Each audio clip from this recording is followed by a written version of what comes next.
Feel like कि मैं 7-8 years का होऊंगा तो मैंने फर्स्ट टाइम जो है वो अबरार हक के साथ जो है वो स्टेज शेयर किया था। किसी का गाया हुआ गा कर आप आगे नहीं आ सकते, आप अपना बनाना सीखें। म्यूजिक की सारी इनकम जो है वो स्टूडियो देकर घर आता हूँ। मतलब जितने म्यूजिशियंस को जो म्यूजिक प्रोड्यूस कर रहा होता है साथ, मैं कभी भी जो है वो म्यूजिक की इनकम घर लेकर नहीं आया हूँ। अस्सलाम वालेकुम लिसनर्स, आप सुन रहे हैं एफएम 107 शो है ये स्टार स्ट्रक और मैं हूं आपके साथ आपकी आरजे महाविश खान। और आज हमारे साथ एक बहुत ही जबरदस्त सिंगर मौजूद हैं।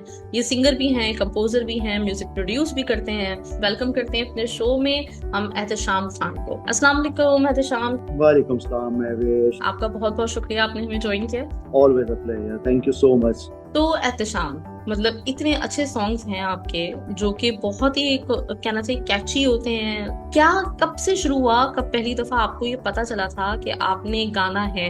महविश, मुझे तो अभी तक नहीं पता कि मैं गा सकता हूँ कि नहीं गा सकता। आई फील लाइक कि जो भी प्रोजेक्ट होता है या जो भी प्रोडक्ट होती है उसके अंदर जिसका वो प्रोजेक्ट होता है उसका बहुत अमल दखल होता है। ज्यादा काम मेरा कमर्शियल होता है। जिसका भी काम करता हूँ वो साथ बैठ के अपना काम ठीक करवाता है, और मुझे लगता है कि it's always a team work.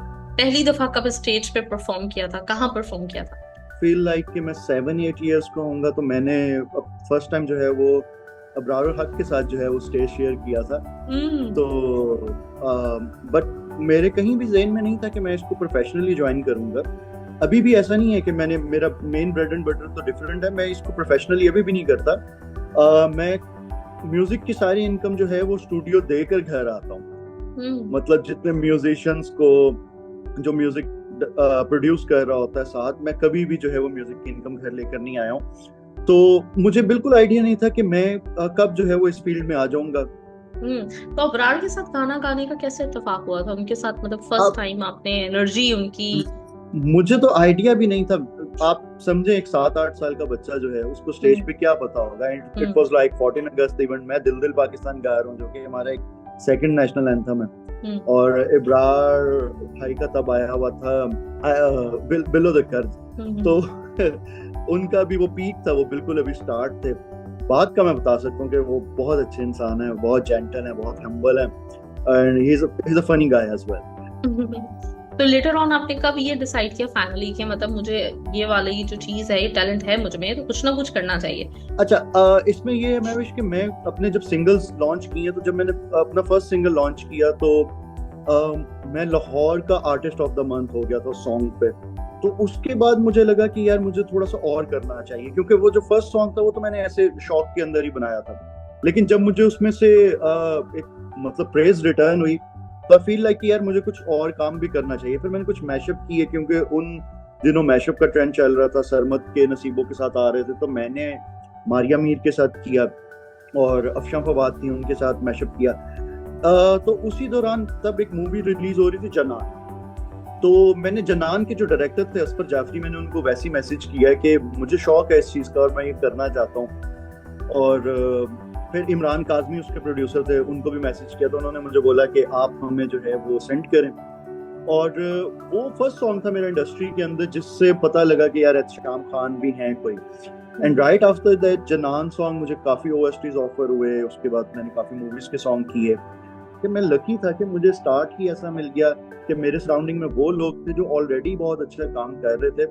तो जब मैं उनके साथ अटैच हुआ तो मेरी एक प्रोडक्ट भी अच्छी बन गई। अच्छा, अभी आपने थोड़ी देर पहले जिक्र ये किया था कि आप म्यूजिक से जो भी कमाते हैं वो सेट पे ही जी देकर आते हैं। तो ये यूजली होता जी। नहीं है, क्योंकि लोग मतलब जब काम करते हैं, लोगों का जो एक शोबिज में जाने का ख्वाब होता है ना, वो इसलिए होता है कि शोबिज में बहुत पैसा है। तो आप जो कमाते हैं वो वहीं पे छोड़कर आ जाते हैं, इसके लिए तो दिल बड़ा चाहिए। अच्छा, मैं भी एक तो ये कि मैं एक आईटी कंपनी रन करता हूँ, तो मुझे शुक्र है अल्लाह का कि अल्लाह ताला ने वहां से इतना नवाजा हुआ है कि मुझे जरूरत नहीं पड़ती। और दूसरा ये जो एक मिसकॉन्सेप्ट है कि हमारी इंडस्ट्री में पैसा, तो हमारी इंडस्ट्री में पैसा नहीं है। अच्छा। मुझे लगता है कि जितना पैसा वो है, वो अगर मैं उसको दे आऊं जिसका वो ब्रेड एंड बटर है, तो उसका घर अच्छे से चल जाएगा। अगर मैं वो लेके खुद भी आ जाऊंगा ना कि मेरा तो शौक है म्यूजिक बनाने का, तो मेरा शौक तो वहीं पूरा हो जाता है। तो अब मुझे उस शौक के लिए अपनी जेब से भी नहीं लगाना पड़ता। तो तो जो मुझे मिल रहा है वो मैं वहां पे देख कर आ जाता हूँ, तो उसमें ये है कि सारे खुश हो जाते हैं, मैं भी खुश हो जाता हूँ, प्रोडक्ट भी अच्छी बन जाती है। अच्छा, ये होता है बेसिकली पैशन। मतलब जब मैंने भी ज्वाइन जी किया जी था रेडियो, उस वक्त मैं 17 साल की थी। और मुझे बस शौक था, पैशन था कि नहीं रेडियो पे बोलना है। सुना हुआ था बचपन में इतना सब लोगों को। तो जब ज्वाइन किया है तो मुझे पता चला अच्छा पैसे भी मिलेंगे। तो मेरे लिए बिल्कुल यही वाली फील थी कि अच्छा मतलब मुझे पैसे भी देंगे, ये चांस भी दे रहे हो, पैसे भी देंगे। अच्छा, सिंगिंग के अलावा आपने एक्टिंग भी की है, आपने मॉडलिंग भी की है। तो आपने मतलब कोई काम छोड़ा नहीं है, सब काम आपने किए हुए हैं माशाल्लाह।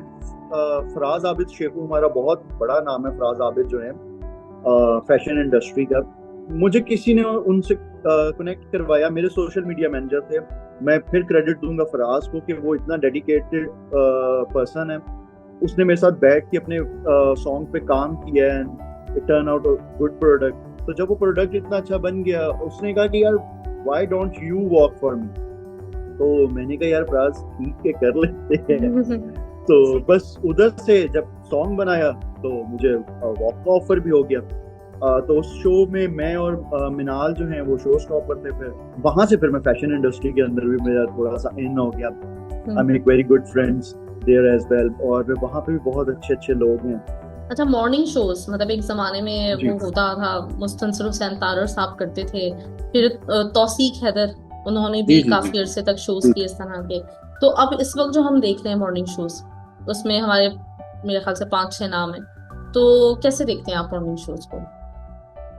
मैं सारे मॉर्निंग शोज में गया हूँ, निदा यासिर के मॉर्निंग शो को छोड़ के। मैं, अगर आप मेरे से मेरा पर्सनल बताएं, तो मैं समझता हूँ कि जो तौसीक हैदर है ना, तो वो तो इस लीग से ही आउट है। वो तो माशाल्लाह एक बहुत बड़ी पर्सनैलिटी, वो हमारे सीनियर है, वो हमारे लिए आइडियल है। वो आजकल के दौर में भी वो जिस तरह हम्बल है, जिस तरह वो उर्दू लुगत को लेकर भी चल रहे हैं, जिस तरह वो एक पर्सनैलिटी कैरी की हुई है उन्होंने ये नहीं देखा कि यार सोशल मीडिया आ गया तो मैं अब जो है वो उसके मुताबिक हूँ। यही एक ट्रू आर्टिस्ट होता है। वो रिस्पेक्ट देते हैं। मैं 2-4 दफा जब भी बीटीवी गया हूँ, गेट तक ड्रॉप करने आते हैं। वो नहीं भी करने आएंगे तो मेरे दिल में उनकी इतनी ही इज्जत है। वो अगर मुझे कार तक ड्रॉप करने आ रहे हैं तो इसका मतलब है कि वो इंसान खुद बहुत बड़े इंसान, बड़ी बात। ही नोज कि इज्जत देते और इज्जत लेते कैसे हैं। It's always a barter system kind of. तो सीख है सर और जुगन कादर, मैं समझता हूँ कि ये हमारे सीनियर्स में एक वो नाम है जो बहुत काम कर चुके हैं, और ये असल में अंदर से एक अच्छे किरदार के मालिक हैं। जी एहतशाम, तो अब ऐसा करते हैं कि कुछ चीजें ऐसी हैं जो कि मुझे आपसे पूछनी है, तो मैं चाहूंगी कि उसके आप शॉर्ट आंसर्स मतलब दे दें ताकि हम मतलब जान सकें इन चीजों के बारे में। अच्छा, सबसे पहले तो कोक स्टूडियो की भी थोड़ी देर पहले आपने बात की थी, तो कोक स्टूडियो को किस तरह से रेट करते हैं आप? मुझे लगता है कि कोक स्टूडियो में हमारे सीनियर्स और बहुत से दूसरे कल्चर भी जो है वो एड अप होना चाहिए। विजुअल की तरफ हम ज्यादा चले गए हैं। अगर आप पहले के कोक स्टूडियो देखें, जैसे शफकत भाई के सॉन्ग आते थे, मतलब मिक्स होना चाहिए सारा कुछ। It's not just a visual studio, it's a Coke studio, it's a voice of nation. ठीक है, आप 1-2 आर्टिस्ट पकड़ रहे हैं, लेकिन आप म्यूजिक तो उनका मॉडर्न बना रहे हैं ना। आप कुछ क्लासिक भी करें, आप कुछ मतलब सारे जॉनर्स को टच करें, जैसे पहले रोहेल हयात कर रहा था। तो मैं यही चाहता हूँ कि कोक स्टूडियो को थोड़ा इस तरफ देखना चाहिए। बाकी वो काम बहुत अच्छा कर रहे हैं ऑब्वियसली। इस दफा का भी 1-2 प्रोडक्ट बहुत अच्छे आए हैं उनके। लेकिन मैं जो मिस करता हूँ यही है कि शफकत भाई की आवाज मिस करता हूँ मैं। उसके अंदर हम इब्रार हक को आना चाहिए। मैं उसके अंदर हमारा यंग देसी जैसे आया था, बिलाल सईद आया था, ये सारे आए थे, फरहान सईद आया था। वो सारे नाम मैं मिस करता हूँ। हमारे नाम है जो जो हमें सुनने चाहिए और हमारी ऑडियंस जो है वो सुनना चाहती है। सही। अच्छा, यंगस्टर्स के लिए कोई मशवरा जो अभी ज्वाइन करना चाहते हैं? अगर तो आप मेरे से म्यूजिक इंडस्ट्री की बात कर रही हैं तो मैं उनको यही मशवरा दूंगा, देखें किसी का गाया हुआ गाकर आप आगे नहीं आ सकते। आप अपना बनाना सीखें। सजाद अली सर के जितने भी गाने हैं आप गाएं, सीखने के लिए गाएं। लेकिन अगर आप कहें कि आप सजाद अली साहब का गाना गाकर इंडस्ट्री में आ जाएंगे तो we already have Sajjad Ali, तो हम आपके साथ क्यों जाएंगे। तो आप अपनी चीज बनाएं, आप अपनी कंपोजिशंस पे काम करें, आप अपने लिरिकल जो स्किल्स हैं वो अच्छे करें। जब तक आप अपनी प्रोडक्ट रिफाइन नहीं करेंगे तब तक आप खुद रिफाइन नहीं होंगे। आप सीखें, बनाएं और आगे आए। म्यूजिक इंडस्ट्री को हमारी आप अगले सालों में, आने वाले सालों में कहाँ देख रहे हैं? और ये ड्रामा की ओएसटी तक ही रह गई है, ये कहीं भी नहीं जा रही है। और मतलब इसकी कोई रीजन हमें ये है कि हम लोग मिल के काम नहीं करना चाह रहे। अगर आप इस वक्त देखते हैं कि कोक स्टूडियो का विजुअल्स अच्छे हुए हैं तो वो विजुअल्स बाहर से आके लोगों ने अच्छे किए हैं। जब टीम वर्क होता है तो आपके पास भी टैलेंट है, आप हल्की सी गाइडेंस देते हैं, आपका टैलेंट भी वो चीज अडॉप्ट करता है, वो लोग भी अपना एक्सपीरियंस शेयर करते हैं, तो कलेक्टिवली एक अच्छी चीज बनती है। जब म्यूजिक इंडस्ट्री तो एक तरफ रह गई ना, आपकी फिल्म इंडस्ट्री अगर बनेगी तो आपके ओएसटीज जो हैं वो उससे आप निकलेंगे, फिल्मों के गानों की तरफ आएंगे और आपके पास न्यू अपॉर्चुनिटीज ओपन होगी, और वो तभी होंगी कि जब आप मिलकर काम करेंगे। अच्छा, आपका फेवरेट प्रोजेक्ट अभी तक का? जीटी रोड एक ऐसा प्रोजेक्ट था। खुरम मेरे बहुत अच्छे दोस्त भी हैं, खुरम रियाज, और बहुत अच्छे प्रोड्यूसर भी हैं पाकिस्तान के। जीटी रोड था कि एक वालिदैन जो हैं वो जब बूढ़े हो जाते हैं तो किस तरह उनके बच्चे उनको अलग कर देते हैं। तो वो एक हमारी एक बड़ी रियलिटी थी कि हर किसी के घर में जब एक अपना सिस्टम हो जाता है, जब अपनी बहुएं आ जाती हैं, मतलब कोई बाहर चला जाता है, कोई अपना फैमिली को लेके सेपरेट हो जाता है, तो वो जो पीछे एक बूढ़े माँ बाप रह जाते हैं, उनकी जिंदगी क्या हो जाती है। जो एक अगर पाकिस्तान में एक एवरेज आदमी है, उसने अगर घर बनाना है ना महविश, तो उसको सारी जिंदगी चाहिए वो घर बनाने के लिए। और आगे जब वो बच्चे उस घर को डिवाइड करते हैं ना, तो वो उसका दर्द वही आदमी समझ सकता है जिसने उसकी एक एक ईंट के ऊपर मेहनत की होती है। तो वो प्रोजेक्ट मुझे बहुत पसंद था अपना, जीटी रोड के नाम से। मैं ऑडियंस को कहूँगा जरूर देखें, उनको बहुत पसंद भी आएगा, और वो काफी ज्यादा फेमस भी हुआ था। और दिलावर मलिक उसके डायरेक्टर थे, लेकिन खुरम रियाज जो है वो जो इस स्टोरी को लेकर चले, जो इसके प्रोड्यूसर थे, hats off to that guy. But साहब वो फौत हो गए हैं, जो उसके अंदर वालिद बने हुए थे, तो अल्लाह ताला उनको भी, जी जी खालिद भट्ट साहब थे, अल्लाह उनको भी जन्नत में जगह दे। तो it was such a nice project ना। खालिद भट्ट साहब भी, मैं ये कहूँगा, मेरी जब उनसे मुलाकात हुई है, उन्होंने अपने बेटों की तरह मुझे ट्रीट किया था।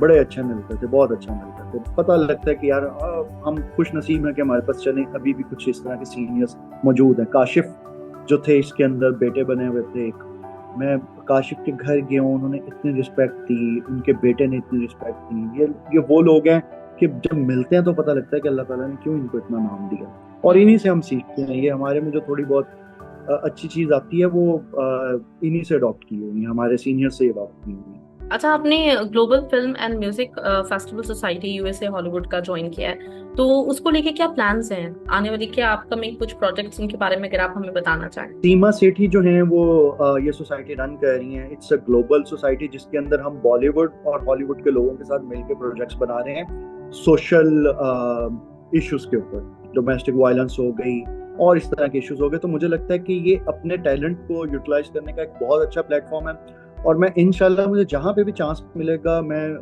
नई जनरेशन को इसमें ज़रूर ऐड करूँगा, जहाँ पे भी मुझे मौका मिलेगा, क्योंकि सीमा सेठी बहुत अच्छा काम कर रही हैं। वो भी आपकी तरह, जैसे आप एक लेडी हैं और अपनी सारी मॉरल चीज़ों को साथ लेकर चल रही हैं, वो भी एक अकेली लेडी लड़ रही हैं, और वो एक अकेली लेडी इतना बड़ा नाम उन्होंने कर लिया। मतलब आप अभी वो लंदन के अंदर इवेंट कर रही हैं, मतलब अगर एक बड़े बड़े चांसलर आके उनका इवेंट अटेंड कर रहे हैं, उन्होंने एक इतनी बड़ी सोसाइटी बना दी है, तो it's not a joke, it's not a joke. आपको कोई छोटे से चैनल का प्रोजेक्ट नहीं मिलता, तो आप इतने बड़े लेवल पे एक सिंगल हैंडेड चला रही हैं, रोज फोन करती हैं लोगों को, रोज उनसे फीडबैक्स लेती हैं, बहुत देर देर करती हैं। समटाइम हम तंग भी आ जाते हैं कि यार इतना ज्यादा क्योंकि मेंबर हूँ मैं उसका, जजिंग पैनल के अंदर भी हूँ, तो डिसीजन मेकिंग उसके अंदर काफी ज्यादा होती है, और उसके अंदर हम इंशाल्लाह बहुत सा काम करेंगे और फिर बहुत से अपनी सोसाइटी में से लोगों को लेकर जाएंगे।